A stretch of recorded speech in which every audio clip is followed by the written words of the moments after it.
Welcome to the Be Smart podcast, how not to be an idiot with your money.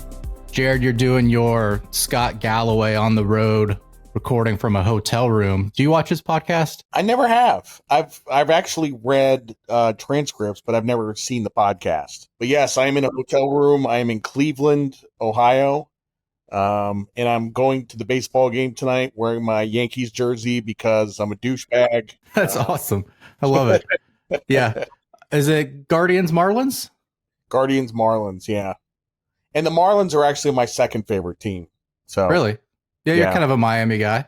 Yep. You've been all over the place the past couple weeks. I mean, you did Vegas, you did New York. How are those trips? I'm guessing you had a pretty good adrenaline high after Vegas. Yeah, I took me a couple weeks to come down off of that. That was, I mean, it's pretty close to the best gig I've ever had. Like, it was fantastic. For those of you who don't know, I actually DJ'd the MGM Grand Pool Party at Vegas. It's called Palm Tree Beach Club. And I opened for Zed. Zed is a big deal. That was probably their biggest party of the summer. It was packed. There's a lot going on in markets that we haven't talked about in the last couple weeks. You want to go ahead and dive into headlines? Yep, let's get it. First headline here, Trump names EJ Antoni to lead Bureau of Labor Statistics. So this comes after firing the former head of the agency, Erica McAnserfer. I'm not sure if that's how you pronounce it. McInfarter, something like that. McInfarter. So backing up a bit for context, I guess Trump didn't like the July jobs report. Payrolls rose by just 73,000 in the month. That was well below the consensus estimate of 110,000. May's figure was also revised down from 144,000 to 19,000 and June's from 147,000 to 14,000. Trump wrote that Antoni will ensure that the numbers released are honest and accurate. And Steve Bannon called Antoni the perfect guy at the perfect time to run the BLS. Your thoughts on this? I actually went to this guy, EJ Antoni's Twitter page today, and I went through all his old tweets.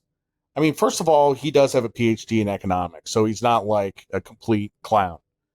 He works at Heritage, which is a think tank. He is very partisan. He is a partisan hack. He's also, he has a lot of tweets that are anti-Fed. Like, he said things we should fire the entire board of governors. Like, you know, he's pretty far out there. I don't know what's going to happen. Like, I don't know if the next payroll number, like, he's actually talked about suspending the jobs report for a couple of months. And just not having payrolls for a couple of months until he like digs into the problem.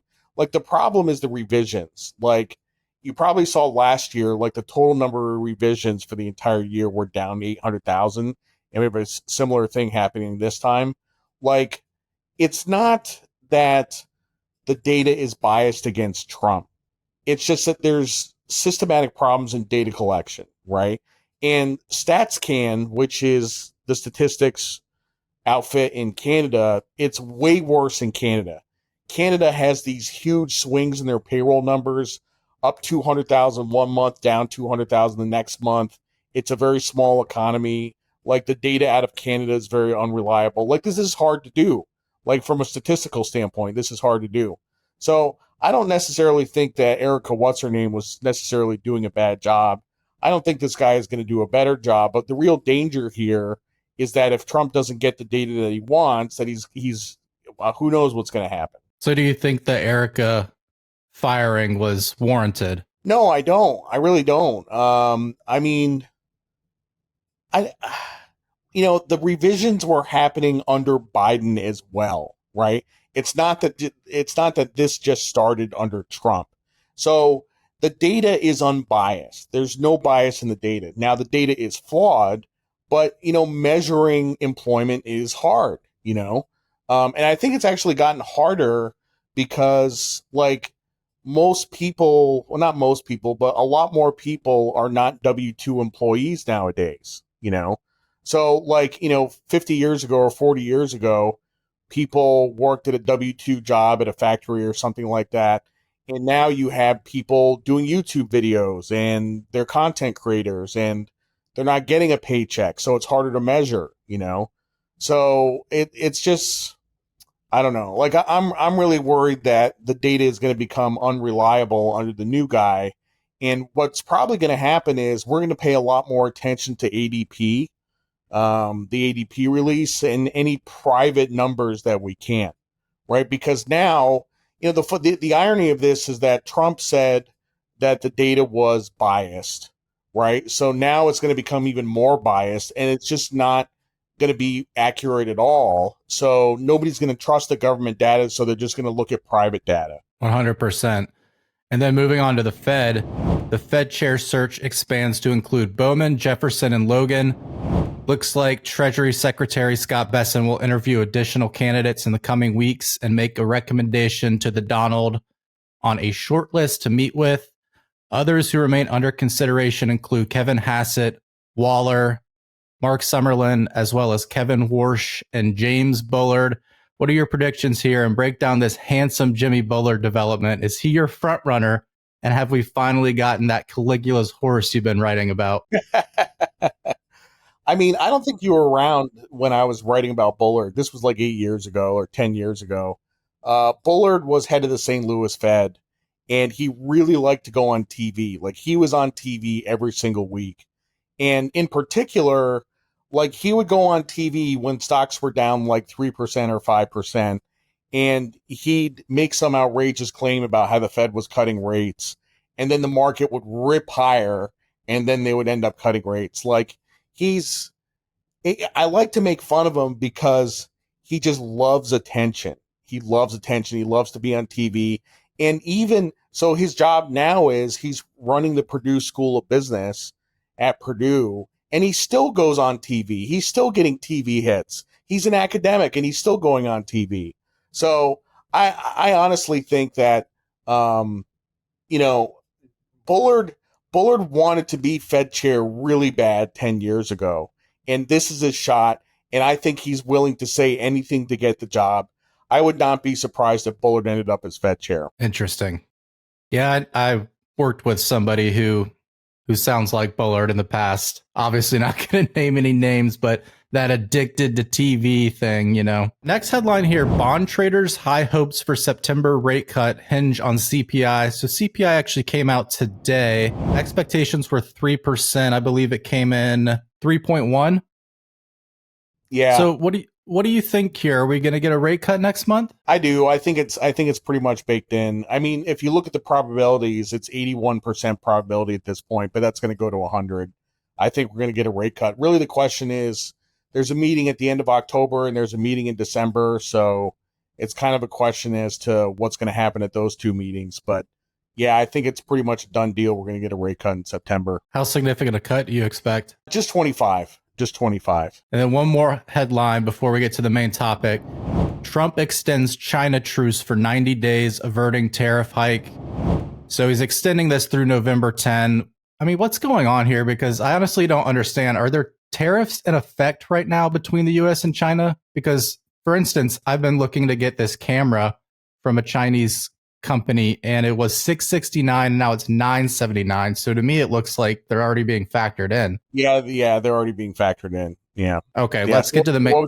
What was your question? I was just wondering if these tariffs were already factored in, because it looks like it to me. And I mean, I didn't understand if they were in place or not, because we just keep pushing back the deadlines. Yeah, I mean, the deadline is for a trade agreement of some sorts, at which point they might agree to a lower tariff rate than what's currently in place. So, yeah, I mean, see this watch? I bought this watch when I was in Vegas the day before we put a 39% tariff on Switzerland. The day before. Good timing. Good timing, yeah. What was that, a Hublot? Yeah, it's a Hublot. Yeah. Fancy. Main topic. I want to talk about where things stand with the market as we reach the end of the summer. Let's start with gold. The latest, as far as I know, is that imports on bullion will not be subject to U.S. tariffs. This kind of reminds me of the copper situation where there was initially some confusion. Yeah, exact same thing. Yeah. So how are you feeling about gold in the near term? Because, I mean, I know how you feel about it long term. Gold stinks. It's going to the moon. But near term, it's around what, 3,400 right now? Yeah, a little less right now. I've written about gold a bunch in the newsletter. I mean, look, I own a lot. Um, the question is, when do you add to it? And you add to it when it breaks out above 3,500, not before, right? Because, we've been in this like 5-month consolidation, and the consolidation is getting narrower and narrower. But it's not a foregone conclusion that it'll resolve to the upside. It might resolve to the downside. We might get downside down to like 2,900 or something like that, which would be, like if you piled into gold here, it'd be catastrophic. I had a discussion with a subscriber over email, and she kind of didn't understand the concept of like buying on a breakout. And she's like, why don't you just buy it now? You're buying lower prices. Why do you want to buy higher prices? And I'm like, look, like, trading it's not about buying low and selling high. It's about buying high and selling higher, right? And after the breakout, that gives you confirmation that the trend is in place. That means it's safe to buy. It looks like stocks are kind of ripping still. So let's talk about AI and then OpenAI in particular. So OpenAI is reportedly in talks for a new secondary share sale that would value the company at $500 billion. That's up from a $300 billion valuation earlier this year. The deal would let current and former employees sell several $billion worth of shares. If it closes, OpenAI becomes the most valuable private company in history, worth more than Coca-Cola, Johnson & Johnson, and Palantir, and ranking as the 20th most valuable company in the world. I mean, I guess congrats to OpenAI's employees. What do you make of AI in general as a market driver? And also this shift from public markets to private ones. Is this something you see other companies doing in the future? You left out one company on your list of companies there, and that's SpaceX. SpaceX is private, and that has a $400 billion valuation. So OpenAI would be $500 billion. I mean, I don't know what I'm doing in the newsletter business. I got to learn how to code or do something, because like there's just fantastic amounts of wealth being created here. Yeah, like it's funny because if you think about it, there's not too many ways to play AI in the stock market. And that's one of the reasons why Nvidia has gone up so much, because Nvidia is not even a pure play. It's a picks and shovels play, right? It's the semiconductors. And I think if OpenAI was public, it'd probably be like a 2 trillion valuation at this point,